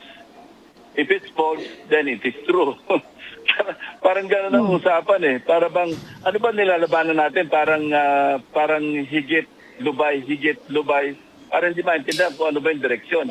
Kasi pinaglalaban mo, transparency, accountability. Pero ang pinaglalaban mo naman, sangkot naman doon sa accountability. Yun na nga yung sinasabi ko mga ka-eksena eh. Di ba? Hindi na sa bagay, sabi nga, may nag-comment kanina dyan, bulag-bulaga na lang yung INC. Parang DDS. Sabit na nga yung Marcoleta, pinanindigan pa nila. Hayop talaga oh. Senator, balik ko lang yung sinabi nyo kanina na hindi lang 75 million yung natanggap ni Senator Marcoleta. Can you elaborate? Ba't nyo po nasabi yun? May information na ganyan, dinedevelop namin. Sabi ko nga, bulungan niyo si Ronald, alam niya yan. Sa kanya nang galing yung initial information na yan, sa kanya nang galing, dinevelop ko lang. So, na-develop nyo na? trust that information? So sir, na-develop nyo na po? Work in progress. May mga na-identify na kami. Work in progress. Remember, I'm still a member of the Blue Ribbon. Yes, sir. Nalilinkwit Yes, sir. ko yan noong nag-reorganization. Sabi ko, ayoko na. Sabi ko, pagod na ako and I keep losing old friends and creating new enemies. Ganyan, Jeja po ito sa akin eh. Kasi noong nilabanan ko yung pork barrel, nag-privilege speech ako ng yung living without pork. Gusto kong i-forward doon sa sinasabi ko wait lang yun sa... Tip ko, Ron, ano ba itong ginagawa ko? Parang gano'n, ipasa na natin siya na more behind the scene than nasa forefront. Yes, sir. But are you free to disclose at least some of the details of your investigation so far? Senator, Basta ako, Sen. Solid ako sa likod nyo. This particular issue Ronald, this particular issue, nasa harapan ka rito. Go back to Sec Manny Bonoan. Pasensya, or we went to witness. He said it was a very difficult to see daw in that I don't. Hindi accurate yun. Kung binasa nila lahat yung pinadala kong dokumento, remember when I ito nila yun. Kung babasahan nila yun, hihimay nila yun, nandun sa statement ni Bernardo. For Senator Marcoleta, are you hearing anything of that sort? Salita, di ba? Ang sentro ng kanilang issue ngayon, si Senator Marcoleta. Nagkataon lang na miyembro ng INC, Senator Marcoleta. Sir, dun sa punto nyo na government cannot afford to blink, okay, we get that and it has to resolve the issue within the next couple of days. Pero how do you see this being resolved? What do you foresee? Hindi makaka-afford mag-blink ang government. Kasi naman noong We went up to Senator Robin Padilla's office to hold. Ako nga yung pag-unload, diniliver sa kanila. Ako, di ba sa 805 billion, na-previous kasi sa ngayon akusado siya. Unlike sila mag-testify para tumulong. Pasensya na kayo hindi ko matandaan kung saan yung part pero alam ko talaga nandito yun eh. But sir, 5 tayo eh. 5 tayo, so may isang... excuse me. Suspect yung may rainbow sa likod. Suspect. Ako kasama. Yung may rainbow sa likod. The partial report that you submitted, Senator Ping, of course partial because you never got enough signatures to put it to the floor. Do you have any idea if nagamit po yun ng Ombudsman or ng DOJ? I think ginagamit nila. Kasi pinadala ko sa kanila yun eh. May usapan kami ni Ombudsman na ipapadala ko sa kanya lahat ng buong files. Ano? Marami nga yun eh. Isang tutak na dokumento yun eh. Pinadala namin sa kanila. Kasi effectively, yun na rin ang laman talaga ng committee report. Kulang na lang mga siguro mga 1-2 hearing na lang talaga yung naiiwan eh. Ngayon, ang naging usapin dyan, yung 80 na Marine, na ex-Maris o ex-bodyguards na sinasabi eh.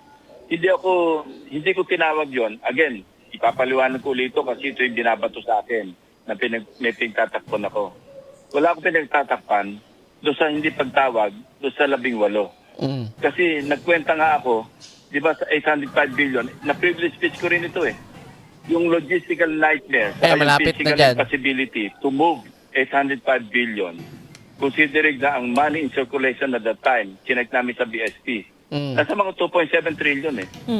So ibig sabihin, 805 billion of 2.7 trillion na kay Saldi ko. Wala pa siya doon ha. Pamigay lang ito. Ibig sabihin, meron pa rin kay Saldi ko. Alam nga namang wala siya maski 250 or 200 billion doon. Papayag ba naman siya na 805 billion pamimigay tapos wala siya? Basta naman siya makapagkawang gawa. So, paano ng 1 trillion yung perang cash na nasa kanila, money circulation 2.7 kasama yung coins. kasama yung nasa mga vaults ng mga bangko. Kasama lahat yun, money circulation eh. So sabi natin, at the very least improbable. Tapos kinwenta ko nga yung pag-unload, no, diniliver sa kanila. In-unload, dinilang, nirepack, niload, diniliver. Ang kwenta ko nga na lumabas, 5 years eh. So hanggang ngayon, nagdi-deliver. So ba't mo naman papatulan yung ganong klaseng salaysay? Pero sir, at any rate, in the last Blue Ribbon Committee hearing, I think it was under Erwin Tulfo already, the 18 were invited anyway, but they refused to show up. Instead, they went up to Senator Robin Padilla's office to hold a press conference. Doon mo makita yung agenda, iba eh. Yun, may suspecha kami, destabilization yun. Kasi anong ginagawa nila sa Senate, wala naman silang planong umatendo sa legitimate na Blue Ribbon hearing. But nagkumpul-kumpul sila. Ang information doon, although raw at saka unverified, mukhang gagamitin yung 18 pangtawag sa armed forces. Para ang casus belli, yung inape, yung 18 nakapabaro dati nung sa armed forces. Kaya lang, hindi lilipad kasi nga, wala na, dininay na sila, dinisown na sila ng Philippine Marines at saka ng buong armed forces. So, hindi lilipad yun. But again, hindi natin maalis na ina-attempt nila yun eh. Kasi ang nakapagtaka, bakit? Kaya nga nag-lockdown sa Senate noon eh. Because of the intelligence information. And we met with the intelligence officers ng PNP saka ng armed forces. Tinapabalidate namin sa kanila yon yung report na pwedeng gawing parang trigger. Trigger yung presence ng Marines na halimbawa, nag-attend pagkatapos kinontempt. Baka pwedeng yun na mag-spark ng something, it could be bloody kasi nasa loob sila ng Senate. May information pa nga meron na ipasok ng mga armas nun eh. Was that ever confirmed? Blue What can we Ribbon sila expect next? sa ngayon, Senator? With the 18 alleged Marines. Ano yun? Say again? Baka mag-Blue Ribbon sila sa EDSA with the 18 alleged Marines. Nag-Blue Ribbon na nga sila sa di ba? Sa labas. Na kinancel naman noong events place kasi nga unauthorized. Kaya ang tumawag na nga ng Blue Ribbon hearing si Mike Defensor na eh. Hindi na nga yung senador eh. So definitely merong agenda rito na sabi ko subject to validation. Kaya pinapabalidate namin. Ano ba talaga ang plano? Itong sa INC ngayon na nangyari sa EDSA, I don't think may kinalaman ito sa usapin sa Blue Ribbon. Ito talagang nag-ano sila rito in defense of Senator Marcoleta para mapigil yung pag-aresto sa kanya. And balik ulit sa unang usapan nyo kanina, nanonood ako, na hindi makaka-afford mag-blink ang government. Tama si Ami, tama si Ronald. What can we expect from the Blue Ribbon, Senator? Kayo yung Vice Chairman ngayon. Kasi ang sinasabi naman yung mga nag-rally naman ng weekend, yung White Ribbon March, ituloy daw yung investigasyon sa flood control. Kahit sino daw ang tamaan. Ano po ang maaasahan natin from the Blue Ribbon in the coming weeks? Diyan ako nabibisit sa nila na yan sa Blue Ribbon eh. Paano nga makakatuloy ng Blue Ribbon Committee hearing? Makita nyo naman mga kaiksena yung pinagdaanan noong nakaraan, di ba? Sa pamumuno ni Petrang Caballo, ni Alan Peter na bading. Ngayon medyo nakakaalwan-alwan na, pwede na yan, di ba? Isunod-sunod yung mga katarantaduhan na nangyari sa pamumuno ni Cayetano, ngayon lang nakakabawi-bawi yung Senado eh, di ba? Iba kasi hindi makaintindi.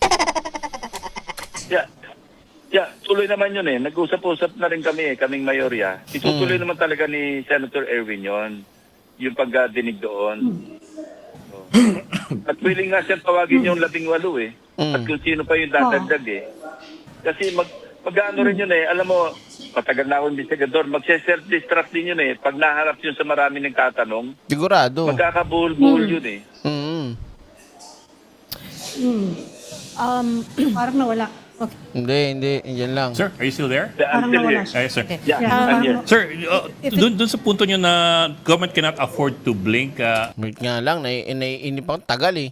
So ganito na lang, para yaan na natin yan. Ang tagal pa niyan eh. Balik tayo dito. Yung sinasabi ko kanina, mga ka-eksena, ulitin natin to dito sa part na to. Ex-spokesperson nila. Sumuporta sa kanyang pagkandidato bilang senador. At mismong ang COMELEC ay naglabas na ng desisyon na walang krimen na naganap sa pagtanggap niya ng campaign donation. So sinabi ko na kanina at pinaliwanag din ni Ping Lacson kung papaano. Okay? Mali po yung pinapakalat nila na kesyo na dismiss. Oo, totoong na dismiss, pero mali po na ipakalat na walang pananagutan si Marcoleta porket na dismiss yung kaso niya sa COMELEC o violation of election kineme-eme. Pero hindi siya lusot dito sa kaso pagdating sa bribery at plunder. Okay? Tuloy tayo Sinusuportahan ng Iglesia ni Cristo. Sino ba susuporta dyan? Kami? Si Paing ko pa yan eh. Di ba? Natural kayo susuporta dyan. Mga bulag kayo eh. Ang itinataguyod ni Senator Marcoleta dahil ito rin ang posisyon namin. Anong posisyon nyo? Ang pagiging alin? Si Marcoleta, senador ng mga Duterte. Kayo po. Ano ba kayo ng mga Duterte din? Kasi parehas pala kayo yung sinusuportahan eh. Nananawagan kami para sa transparency, accountability, justice, and peace. Tangina nyo. Bago kayo magsabi ng nananawagan kayo, transparency, accountability, and justice, tignan nyo muna yung pagmumukha ni Marcoleta. Tignan nyo yung bawat kulubot ng mukha niyan. Diba? Bakit hindi nyo kaya nakikita yan? Ba't hindi nyo naiisip yan? Yung mali na ginawa ni Marcoleta, ganun-ganun na lang sa inyo. Asa na ngayon ang accountability, transparency, at justice? Porket ba ka-iglesia nyo? Porket ba kaanib sa inyo? Bulag-bulagang kayo? Alam niya, boy na to. Clyde J. Ron. Problema ka? Subscribe na agad sa channel na laging may aral. Simple-simple na lang no? Hindi pa maintindihan itong spokesperson nila At kahit lahat ng mga INC na tungaw na pag-iisip, inamin mismo ng idol yung peluka, tapos deadma kayo, para saan pa yung sinasabi nyo accountability, transparency, pero wala kayong pakialam sa ginawa ni Marcoleta? Hayop na yan. Yung ina nyo. Kaya, nais naming iparinig sa mga kinauukulan na kahit ipakulong nila si Senator Marcoleta, ay hindi kami titigil. Nanakot na. Subscribe na agad sa channel na laging may Parehas sila ng script ni Marcoleta, no? Sino gumawa niyan? Ganyan din po yung script ni Marcoleta. Hindi titigil, ganyan-ganyan, di ba? Ituloy natin. Sa paghingi ng katarungan para sa mga kababayan natin na ninakawan. Ano to? MB Los Angeles pala. Maraming thank you INC is at sa disappointment, feeling powerful sila. Gusto naming ipaalam sa kanila na isang injustice ang selective justice. Boom! Ang kulit nitong matandan to, no? Ang hirap din umintindi talaga, no? Sinabi na nga ho, sir. Pinakita naman yung video, Sa tingin nyo po ba, kung si Marcoleta po ay nakasara yung bunganga, nakasiper yan, at hindi nyo ginawang anchor dyan sa inyong programa na saganang chismisan, hindi niya siguro nasabi yung offense na yan o yung ganyang katarantaduhang ginawa niya. 'Di ba? Talaga, At hindi kami mananahimik. Ayun na, nananako talaga eh. 'Di ba? Hindi doon sila mananahimik. Di gusto nyo, ang gawin nyo, mag-hunger strike na rin kayo 1 linggo. Ha? Huwag kayong umuwi 1 linggo. At huwag din kayong kumain 1 linggo. Boom! Para maganda labanan. Oo, ganun. Puntayin nyo lahat yan. Walang kakain dapat ha. Pag may mabidyo sa inyong kumain, layas kayo. Inantong mga to. Sa harap nitong napakalaking pagyurak sa katarungan na hinihingi ng ating mga kababayan. Basta pag utak DDS tanga, no? Boom! Diba? Nakakakilabot. Kasi tingnan mo may topic, tas may content. Mano'y sagutin niya kung ano yung ipinaglalaban ni Marcoleta. Ano sagot? Negative 15 na amo nyo. Pero na, like, share, subscribe na agad. Ang sagutin mo, yung issue na meron. Yun ang babasahin ko pa. Putik na yung kabobohan talaga yung pinapakita nyo. Yung pinapakita mo talagang DDS ka. Bobo. Tanga. Pero na, like, share, subscribe.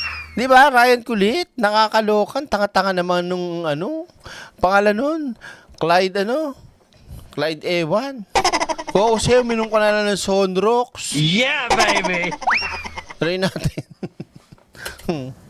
Yan po ang statement ng Iglesia ni Cristo. Pero na, like, share, Eto. Diyos ko. Ay, naloka ako. Kala mo naman talaga. Diyos ko, patawarin po kayo sa pinagagawa ninyo. Diyos ko, yang hiya naman ako sa inyong, tugon o pahayag.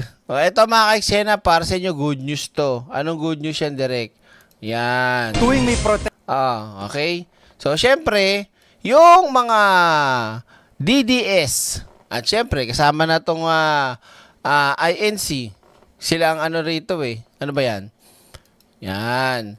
So, good news dyan, Direk? So, wala pong natitinag, wala pong nigabuhok na pagkatinag ang mga kasundaluhan natin. At sila po ay nananatiling tapat sa konstitusyon. Oo, at nabalitaan nyo ba? Ayon kay Pebbles Tarakera, shoutout Mami Pebs, si Sarah daw nakipag-meeting daw sa 5 general daw. Boom! Di umano. Ayon kay Mami Pebs. Oo. Di umano yon. Di ako may sabi. Ha? Mami Pebs. Na kesyo kinausap daw para bumaligtad. Alam nyo na, magsagawa ng di maganda at sumama sa bumitaw na ng suporta ba? Pero hindi daw pumayag. At meron pang isa, sinubukan daw magbigay ng pera. Putangin na to si Sarah, daming pera, no? Boom! Diba? Nakakaloka. Oo. Yun ang ni Mami Pebs. Tuloy natin. Ay, nawala. Asa na ba yun? Ito. So, kaya niya mga DDS. Kaya niyan. Game. Asa na ba to? Nag-loading. Tira. Tuwing may protesta laban sa administrasyon, nakabantay rin ng publiko sa hanay ng militar. Kung sila ba'y mananatiling tapat sa saligang batas. Live mula sa Camp Aguinaldo, nangungun sa balita si Dave Abuel. Dave, anong payag ng AFP kaugnay sa rally ng INC?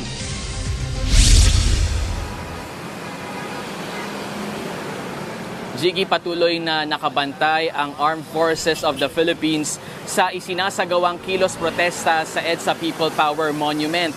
Nakikipag-ugnayan din sila sa PNP at iba pang ahensya ng gobyerno. Sa isang pahayag, sinabi ng AFP na kinikilala at nirerespeto nito ang karapatan ng bawat Pilipino na magtipon at magpahayag ng saloobin. Pero dapat daw manaig ang batas. Hinihikayat ng AFP ang mga organizer ng rally na siguraduhin Kaya tuloy mga kaiksena, yung sinabi nga ni Mami Pebbles, aba, parang nagko-connect ka dahil doon. Bukod sa mga general, meron din daw kinausap na sa PNP, si Buday. Siyempre, kada usap daw, inaalok ng pera. Kaso, hindi ho niya napapayag. Hindi napapayag. hindi maaabala ang mga commuter, mga manggagawa, estudyante at iba pang sektor. Sa ngayon, sinasabi ng AFP na wala pang sundalo na nakadeploy sa EDSA People Power Monument, pero nakahanda raw silang mag-deploy ng mga tauhan sakaling kailanganin ng PNP. Jiggy. At Dave, nananatili bang solid itong military at kumusta ang kanilang katapatan sa saligang batas? Jiggy, ayon sa AFP, walang ulat ang AFP na may namumuong kudeta sa kanilang hanay.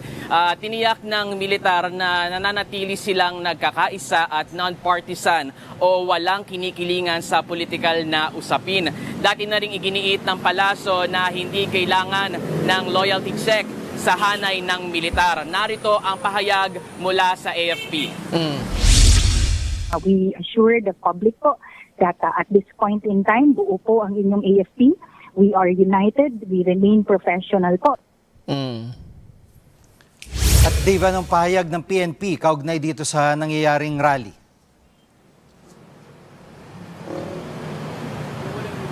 Gaya ng AFP, nirerespeto rin ng Philippine National Police o PNP ang karapatan ng mga Pilipino sa malayang pagpapahayag. Paiiralin ng mga nakadeploy na mga pulis ang maximum tolerance at ang pagiging patas sa batas.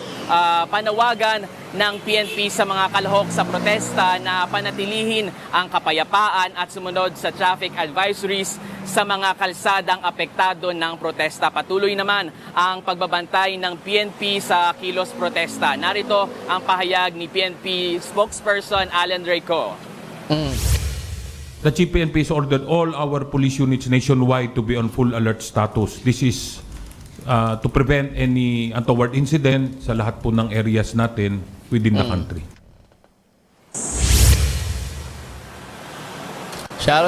Shoutout kay DJ Byron, magandang gabi. Sa mga hindi pa nakasubscribe, support DJ Byron is in the house. Usap kayo ni Clyde, DJ Byron. May topak. May not like how I answer. Parang idol nila si Sarah. Abnormal. Boom! Yan muna ang latest. Balik sa'yo, Jiggy. Yan ang ulat ni Dave Abuel live mula sa Camp Aguinaldo. So maliwanag mga kaiksena na hindi ho nagpapatinag, walang natitinag, wala pong issue ng kahit ano. Pagdating po sa usapin ng AFP at PNP. Kasi malinaw naman po ang kanilang pag-iisip eh. Bakit ka susuporta sa isang pamilya na yung isa, bading, boom! Addictus. Yung tatay, addictus din, di ba? Nagdadamo.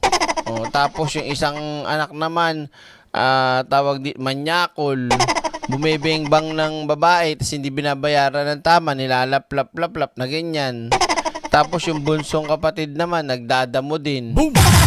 Diba? Pamilya talaga.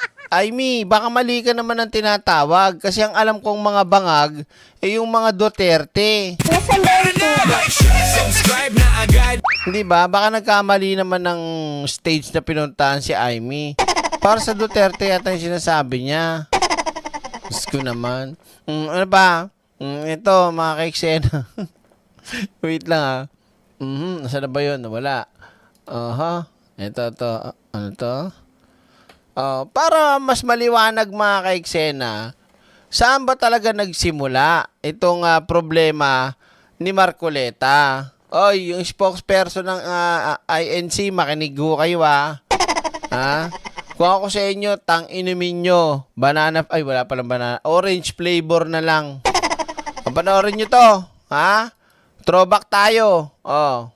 Selective justice daw para sa Iglesia ni Cristo ang isasampang plunder case laban kay Senador Rodante Marcoleta. Kaya Sinend mo ba? Send mo nga, ano to? Dien.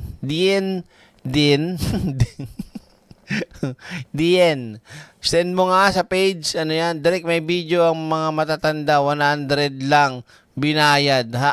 Ano ba kayo? Mismo ako na nga mismo nakapagpatunay sa sarili ko, pag may racket, pag may racket, racket ulit, pag may rally itong mga Duterte, yung mga EDSA na ganyan, siguradong may hakot. At mismo ako napatunayan ko dahil ako mismo nakita ko sa harapan ko yung dalawang mata ko. Boom! Akala pa nila kasama nila ako sa sasakay sa service. Tuloy natin. Clyde, ako nagagawa wag. Ano bang maganda gawin kay Clyde? Wait lang. Gawin kita moderator. Gusto mo? Ha? Gusto mo gawin kita moderator? Yan. Nek mo. Tangina mo. Boom! Yeah, baby! Subscribe na agad sa channel na laging may aral. Totoong kwento, totoong usapan. Ito na. Tuloy na tayo. Naglaho na si Clyde. nasa lansangan ng libo-libo nilang miyembro ngayon. Pero ano ba ang sinasabi ng mga ebidensya at dokumento? Yan ang agenda report ni Joash Malimban. Yan. Makinig kayo mga kulto. Makinig kayo mga DDS, ha? Mabilis lumaki ang pop-up rally ng mga miyembro ng Iglesia ni Cristo sa Liwasang Bonifacio sa Maynila at sa EDSA White Plains sa Quezon City. Suporta raw nila ito sa INC member din na si Senator Rodante Marcoleta na posibleng maharap ngayon sa kasong plunder. Hindi tutol ang Iglesia ni Cristo sa pagpapatupad ng batas. Boom! Pero tutol kami sa pagbaluktot sa batas. Pero hindi kayo tutol sa pagbali ng batas. Nasaan ba yung tubo? Galing nyo din, ha? Lalo na kung ang layunin ay para pagtakpan ang katiwalian. Pero paano at saan nga ba nagsimula ang issue laban sa senador? Unang iniulat ng Billionaire News Channel ang umano'y potential discrepancies sa pagitan ng inilabas na SALN at ng Statement of Contributions and Expenditures o SOSE ni Marcoleta. Sa ulat natin noong November 2025, 51.9 million pesos ang declared net worth ng senador. Pero ang kanyang ginastos sa eleksyon, mahigit doble pa nito o aabot sa 112 million pesos. Ang katakataka rito, walang declared campaign donor si Marcoleta. I find it a bit unusual that even if in-kind contributions would be expected, Marcoleta doesn't have any. So he gives an impression that he funded his own campaign, when in fact his SALN is not enough to fund such a 100 million peso venture. Remember that the expenses theoretically only cover a few months of the campaign season. Hindi sumagot noon si Marcoleta sa aming imbitasyon na makapanayam siya. Pero matapos lumabas ang ulat, nagsalita siya sa INC-owned Net25 para magbigay ng paglilinaw. Ayan yun. Pensa niya, mayroon talaga siyang campaign donors. Pero nakiusap niya mga ito na wag silang ilagay sa official records para hindi umano mabiktima ng pamumulitika. Dahil sa pahayag niyang ito, naglunsad ng motu proprio investigation ang Commission on Elections sa non-declaration ni Marcoleta ng donor sa kanyang SOSE. Nagsampa rin ng sariling reklamo ang grupong kontradaya. So merong nagreklamo, ha, maliwanag. Matapos ang ilang buwan, ibinasura ng COMELEC ang kanilang investigation. Ito pala yun. Tanga-tanga mo direk, hindi mo naalala. So ito yung malinaw na explanation kung bakit. Pakinggan nyo mabuti, ha. Yung mga DDS, huwag kayo masyado nagiging happy. Sa pagiging happy nyo na mapagkamalan talaga kayong mga bobo, paghahalata kayo, eh. investigasyon matapos sabihin ni Marcoleta sa kanyang depensa na tinanggap niya ang pera bago magsimula ang official campaign period. Lalabas umano na hindi ito campaign donation kundi isang regalo. Aabot sa di ba? Maling-mali pa rin siya dyan, di ba? 75 million pesos ang tinanggap ng senador. Kabilang sa kanyang donors ang isa ring kontrobersyal na Duterte ally na si former Congressman Mike Defensor. Sana po ay ma-resolve yan ng legislation. Talaga pong walang magagawa kasi si COMELEC. Bakit po walang magagawa? Paano na? Kahit po naman ang klaseng interpretasyon namin sapagkat po kailangan po ng pagbabago sa batas natin. Dahil dito, naglunsad ng sariling investigasyon ang Office of the Ombudsman. Sa isang press con, inilahad ni Ombudsman Boying Remulla na malapit ng sampahan ng plunder case si Marcoleta sa Sandigan Bayan. Kung lusot kasi ang maharap ngayon sa kasong plunder. Hindi tutol ang Iglesia ni Cristo sa pagpapatupad ng batas. Nasaan ba yung tubo? Hindi daw tutol. Paano nga arestuin na si Marcoleta? Tututol ba kayo? Di ba?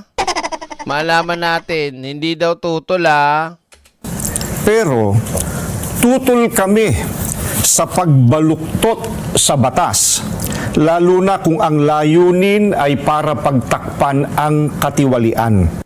Pero paano at saan nga ba nagsimula ang issue laban sa senador? Unang iniulat ng Billionaire News Channel ang umano'y potential discrepancies sa pagitan ng inilabas na SALN at ng Statement of Contributions and Expenditures o SOSE ni Marcoleta. Sa ulat natin noong November 2025, 51.9 million pesos ang declared net worth ng senador. Pero ang kanyang ginastos sa eleksyon, mahigit doble. Parang umulit. Umulit ba? Umulit, no? Dito na tayo, di ba? Wait lang, umulit Wait lang, ba't napindot ko yata at umulit? Dito na. Wait lang Saan ba yun? Dito na Yan, umulit, no? Ibig sabihin, kung tinanggap niya ang 75 million pesos noong hindi pa siya kandidato, tinanggap niya ito habang siya ay nakaupo bilang isang congressman. Lagpas daw ito sa 50 million peso threshold para mag-qualify bilang plunder charges. Sa gitna ng mga seryosong alegasyon, naninindigan si Marcoleta na pagbabaluktot ng batas ang ginagawa ng pamahalaan laban sa kanya. Kita nyo, si Marcoleta, script ni Marcoleta.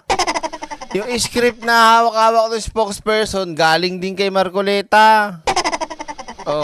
Parehas Ayon sa senador, gawa-gawa lamang ang kasong isasampa ng ombudsman para patahimikin siya bilang kritiko ng administrasyon. Maganda ka pa sa gabi, inay. Inay. Anong inay? Shut up sa INC, kaloka. Meron ako interpretative dance yung anak ni Marcoleta sa tatay niya. Sinend ko sa'yo. Wait lang Arbang iyan ka na naman, DJ Byron Puro kalokohan ka na naman. Wait lang. Tignan ko lang ano ba yun? Ano to? Na napakarami kong kaibigan. Okay. Nelson, alam mo, mga kaibigan ko, nagbigay sa akin talaga. Meron ako interpretative dance yung anak. Saka ko muna pakita to. Mawala ako sa... So, try tayo Sabi ko na, parang kalokohan na naman si DJ Byron Para sa agenda, Joash Malimban, Billionaire News Channel. Naiintindihan daw ng Office of the Ombudsman ang ipinaglalaban ng mga miyembro ng INC. Transparency at accountability din daw kasi ang ipinaglalaban ng tanggapan. Patunay daw ang kanilang pag-iimbestiga sa flood control scandal at paghahain ng kaso sa mga sangkot dito. Kung ang pinaglalaban po ng mga taga-INC ngayon sa EDSA ay transparency and accountability, yun din ang pinaglalaban ng Office of the Ombudsman.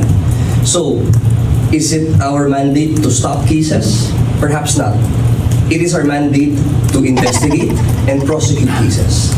And once the evidence is there, and in this case, the evidence was amply supplied by the respondents themselves, our hands are quite tied here, no?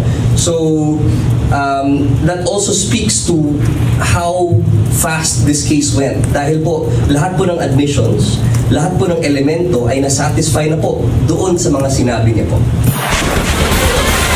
Para naman kay dating Chief Presidential Legal Counsel Salvador Panelo, hindi dapat plunder ang kasong isampa kay Senador Dante Marcoleta. Sos, nakailam na naman to si Butiki. Ano na naman epal mo? Hindi naman daw kasi public funds ang... Ay, tanga. Ano ba yan? Di ba, no? Ang galing nila, no? Kahit alam naman nila sa sarili nila, pwede naman nilang basahin, pwede naman nilang alamin kung ano ba yun, saan bang batas, ano bang, ano ba, mababasa yun. Di ba? Na hindi porket sinabing, plunder, kailangan public funds kagad ang gagamitin o ang involved. Sus, may yun naman talaga, oh. Sangkot dito. Sa tingin ko, it should fall under graft lang yan. Hindi naman po pwedeng plunder dahil hindi naman pera ng gobyerno yan eh. Wow. Boom! Papagtanggol lang talaga nila yung ano, no? Oh. So, paano papasok ang plunder? So maliwanag mga ka-eksena ha. Ang tawag dito, maliwanag sa sikat ng araw mamayang bukas. Ay hindi, 12:35 na pala. Bukas. Bukas mamaya. Yan. So, tawag dito. Hanggang dito na lang muna mga ka-eksena ang ating live stream sa mga kapapasok lang. Pero bago tayo maghiwa-hiwalay, gusto ko lang sabihin sa inyo to at sa lahat ng mga posible makapanood at syempre yung mga tatanga-tanga at mga bobong DDS kagaya ni Clyde. Boom! Kung talagang kayo gusto yung panindigan niyang pinaglalaban nyo sa katarantaduhan at katangahan nyo at pagtatanggol nyo kay Marcoleta, okay? Gawin nyo. Bahala kayo. Gawin nyo 1 linggo. Gawin nyo 1 buwan. Boom! Try nyo. Ha? 1 buwan, huwag kayong malis dyan. Alam nyo, papunta na talaga yung INC sa stage ng kay Senior Aguila, kay OJC. Ngayon sila naman. Sila naman ang papunta dyan. Yung dating akala mo talaga, taas ng tingin ko eh. Pero ngayon, biglang lumagapak mula sa napakataas na building. Diba kasi hindi na talaga tama yung ginagawa nila eh. Diba ay yung mga uto-uto naman nilang miyembro, sige lang. Kasi nga napaniwala nila eh. Pero kung mag-iisip ka ng tama, nasa tama pa ba inuuto sa amin nung hindot na pinuno namin? Diba? Boom! Mismo ang senador namin eh. Ang tindi ng tama eh. Basta mga ka-eksena, at least proud tayo na hindi tayo kagaya ng mga nasa EDSA na mga tatanga-tanga. Kung meron man binayaran sa kanila, kadiri. Grabe, 100 para sa pagpapakapagod nyo, kulang pa yung pambili ng gamot. Pag nagkaroon trangkaso, ilang BioFlu, BioJesic, Medical, Alaxan, pambili mo ng kung ano pa man. Pampakapagod sa katangahan. So mga ka-eksena, tawag dito, maraming salamat po at sa ating mga moderators, Kabugera, Senadora, Spice Girls, at magkita-kita na lang po ulit tayo bukas. At kung halimbawa magising ako ng madaling araw at nakita kong may kaganapan, ila-live natin. Pag lang kasi maagang pasok ng aking uniko iho, kaya maaga nagigising. So kita-kits tayo mga ka-eksena tomorrow. Ingat po kayo palagi at sa lahat ng mga team replay, maraming salamat sa nasa Pilipinas. May bagyo, alam ko, kaya nag-uulan. God bless po and see you again tomorrow. Ito po yung likod. Nag-iisang Kabugera at Senadora, ang direktor ng bayan, Direk Freddy Valera. Bye po at ingat kayo palagi.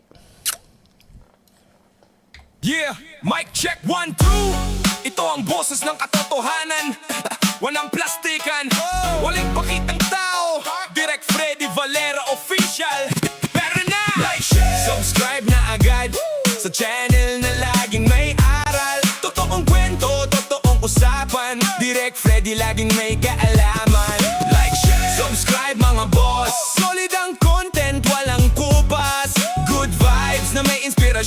Direct ready para sa lahat ng henerasyon. Diretso magsalita, walang paligoy-ligoy. Bawat salita may laman, hindi puro ingay. Mga topic na swak sa masa, mga kwentong tunay na tumatama.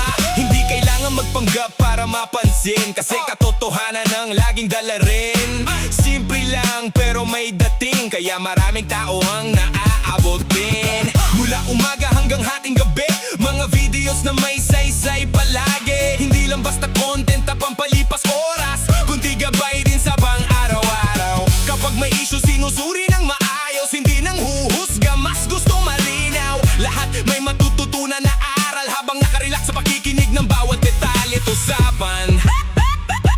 Kaya kung gusto mo na may kabuluhan, ito na ang channel na dapat subaybayan. Pindutin ang bell para updated ka sa bawat upload, na siguradong panalo ka. Like, share, subscribe na agad sa channel na laging may aral. Totoong kwento, totoong usapan, Direct Freddy laging may kaalaman. Like, share, subscribe mga boss, solid ang content, walang kupas. Good vibes na may inspirasyon, Direct Freddy para sa lahat ng henerasyon. Sa panahon ngayon maraming nagpapanggap, puro yabang online pero walang pangarap. Pero dito iba ang hatid na mensahe, pag-asa at inspirasyon ang tunay na biyahe. Minsan seryoso, minsan may katuwaan, pero sa dulo may mapupulot